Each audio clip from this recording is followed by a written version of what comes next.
Whoa, hold on, hold on, hold on. You're here right now because you don't feel good about yourself and you might be living paycheck to paycheck or just really worried about money and you feel like you're out of control, not feeling good. No, no, no, no, not on my watch. If you're new here, my name is Michele Paiva. I'm a licensed psychotherapist, and I have been in the place where I felt insecure and weary and unfit and broke and living paycheck to paycheck, actually worse than that. Really quickly, it would mean so much to me if you would like this video, comment below, and especially if you subscribe. So I get what it feels like to be overwhelmed and to feel like it can't get any better. You might be looking right now and saying, you know what, I might be feeling like right now you're doing the best that you can. You're keeping afloat, if nothing else, that you're living paycheck to paycheck and you've cut all the corners that you possibly can. Not only can you not save, but you're definitely not really making it. You know, you're just staying above water, and that's exhausting. And you might be feeling physically, you know what, I've tried to lose weight, or I've tried to look, more vibrant, youthful. I've tried to deal with some of these health issues that doctors say I could address by losing weight or by doing this or that in my life, and it's just not happening. Everybody in my family looks like this, I look like this, and I give up. So no, you're not giving up, not on my watch, okay? And let me tell you why. I'm going to debunk all of that. By the end of this video, I'm going to make sure that you feel good because you're worth it. And I know that in your childhood, somewhere in your past, maybe this morning, someone made you feel devalued. Someone made you feel like you weren't worthy. That's on them. That's their script. That's their story. That's their projections. It's not you. And this is why it's so important for me to talk about this, is because I have seen so many people in my office where they have felt overwhelmed and broke, and they've done everything in their power that they thought that they could do. And really it was because they were basically, imagine like this, okay?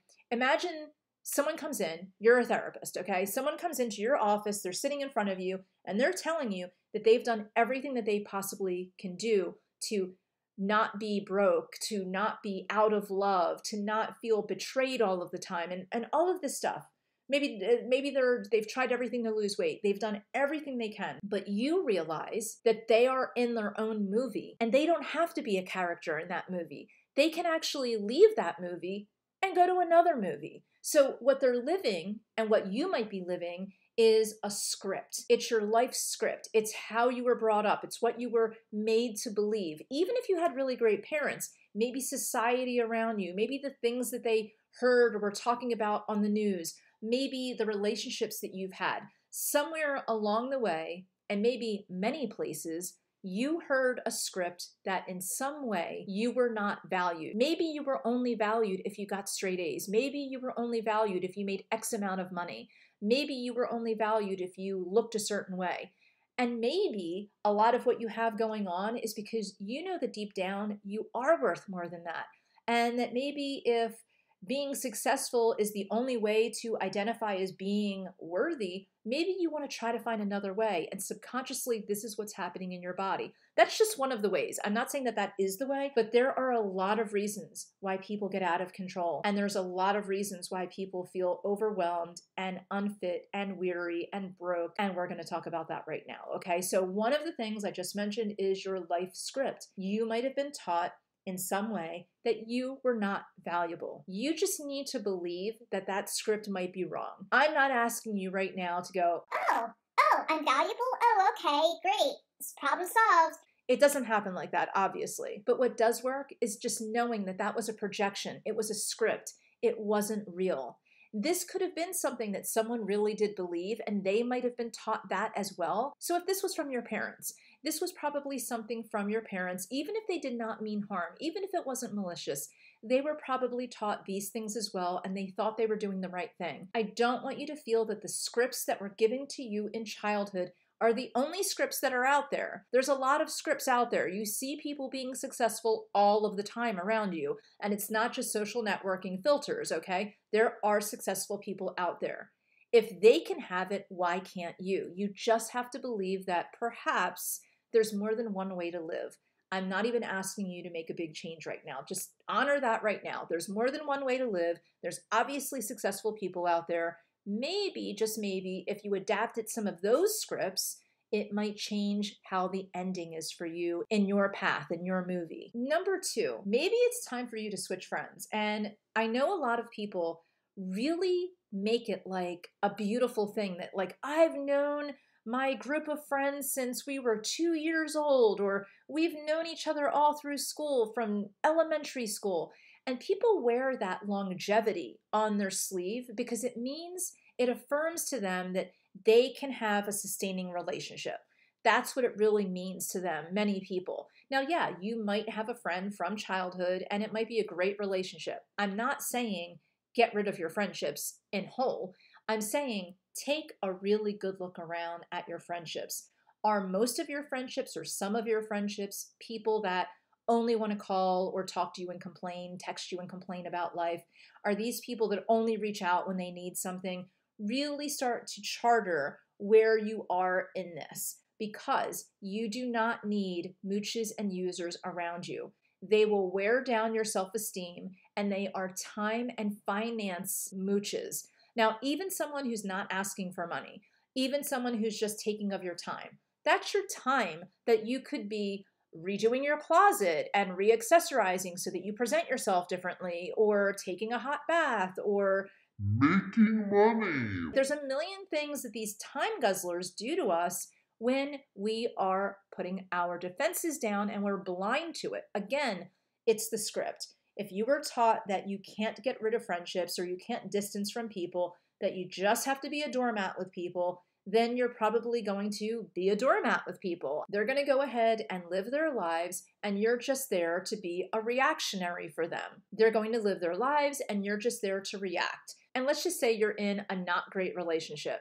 Maybe you're just there reacting. Maybe you're just there thinking, is he or she in a good mood or a bad mood today? How will I react today? What will my day be like if they come in and they're in a bad mood? What do I need to do?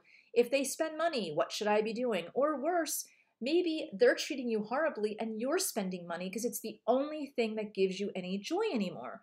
These are the types of things that we have to look at and go, is it time for us to change these friendships out? Now, you might have 1, 2, 10 friends that you want to keep, but there's probably at least one person in your life that you could distance from. You don't have to make it dramatic. You don't have to block them on Facebook. You don't have to make it a big thing. You just have to learn to distance from them and not take the bait every time they want to use you for your time, your money, your energy, whatever. Now, another thing that I want you to think about is I want you to start acting like you're more confident. And I know it's hard when you've been betrayed, when you've had abuse, when you've been neglected. It's hard to just kind of open up to the world and act like everything's great. And I'm not asking you to be phony. And a lot of times people, when I tell them this, they'll say, oh, I don't want to be phony. I don't want to be fake. I don't want this. I don't want that. That's just code for I'm scared to show my best. So those excuses don't fly with me. What you call reasons for wanting to hold yourself back, I see as excuses. And again, I'm not going to let that happen. So if we ever interact one-on-one, I'm not going to let that happen. I want you to be your best.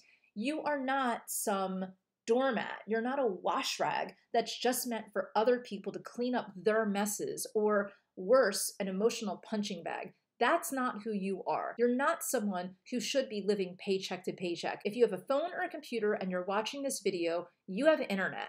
There are ways for you to make money. And I don't want you to be a pauper, and I want to help you to make more of an income, to save money, and to feel good about yourself. You are worth that. So you're not being fake if you're showing your best self.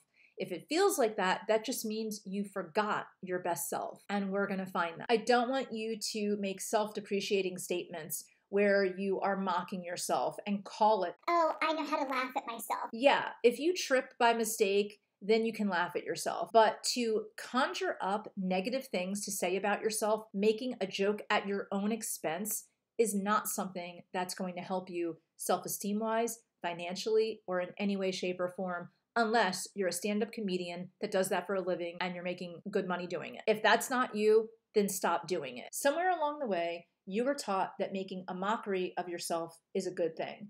And that was really so that other people could feel better about themselves, that you were actually taught to push yourself down. I don't want that for you. I really, really don't want you to do that. Would these be things that you would want if you had a beautiful child in front of you? Would you want that beautiful child that you love to say those things about themselves? Would you want them to walk around mocking themselves and be the joke for other people?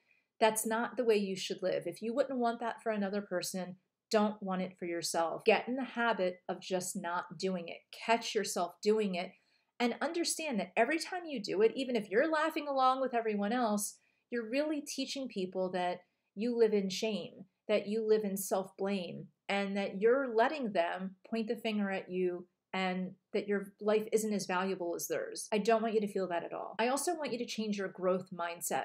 A lot of people have a very limited or fixed mindset about growing, whether it's emotionally, fiscally, physically. They feel like they just can't.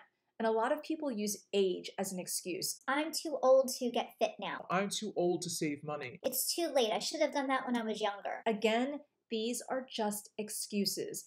You have every opportunity to be a better version of yourself in any given minute. And we're going to start that right now. So number one, I want you to write down, you can comment below if you want, what are some of the old scripts that you can recall that were taught to you about you that are actually not true? What are things about you that were said to you that really made you feel bad? Or maybe they weren't verbal. Maybe people just treated you poorly. Maybe people betrayed you. And then I want you to put down, what do you want to feel? And you can comment below on that too. What is it that you want to feel? Do you want to feel happy? Do you want to be able to look in the mirror and love who you see in the mirror? Do you want to be able to feel energetic and vital, regardless of your age? Do you want to feel successful? What does success mean to you? Do you want to be able to save money, but you feel too old? What are the things that you want? Go ahead and comment below. Now, without mentioning names, comment below, do you need to change some of your friendships? Do you have someone in your life that is holding you back? So one of the things that I want you to do is really be mindful of that, whether you comment below or just keep it in your mind or journal it somewhere. Really be mindful that, you know what? There are people in my life that aren't serving me purpose. There are people in my life that are holding me back. There are people in my life that don't value my time, my money, my energy, what I have to offer. They only value it when it serves them. So go ahead and write that below if you wish. Another thing you can comment below is, do you feel that being your best self is a little fake? Or do you feel like, you know what, I'm ready to start learning how to be my best self? And that could be something different for anybody. So for some people, it means taking a course. For someone else, it means getting dressed in the morning and just making sure that their hair's combed. For someone else, it might mean working out more. So whatever your best self is, what can you do tomorrow? Doesn't have to be today. What can you do tomorrow to make tomorrow just a little bit more of your best self? Comment that below. Also, now this may or may not be you, but a lot of people with self-esteem issues and who are struggling financially even make a lot of comments that are really about them and they mock themselves. So I would love for you just to comment below and say, I no longer will mock myself, or from now on, no more jokes about me, or something like that. Like, write something below where I know that you care about yourself and you're not going to knock yourself down anymore. So now the growth mindset, and here's where it gets really good. You don't have to do anything for this one, because even if you did not comment, even if you were just thinking about the different things I was saying, even if things came to your mind and you had different ideas and you were breaking out of the norm, you already started the growth mindset. So I highly suggest going back over this video again. Comment, it would be great. I would love to hear from you, but go back over the video again and really try to come up with different ideas and different examples that you might be able to change and how you might be able to change your story and your script. Because when you've been hurt, you project something very different to the world and you don't realize it. I want you to take all of those reasons, feeling like you can't fall in love, or you can't get in shape, or you can't have more income or savings, or you can't find the love that you really deserve. All of these things are all just excuses. They're not reasons. And it's all wrapped up in some of the things that I just talked about. And you can break out of that. So if this is something that you would like, if you want to stay connected, please subscribe. And I have another video for you.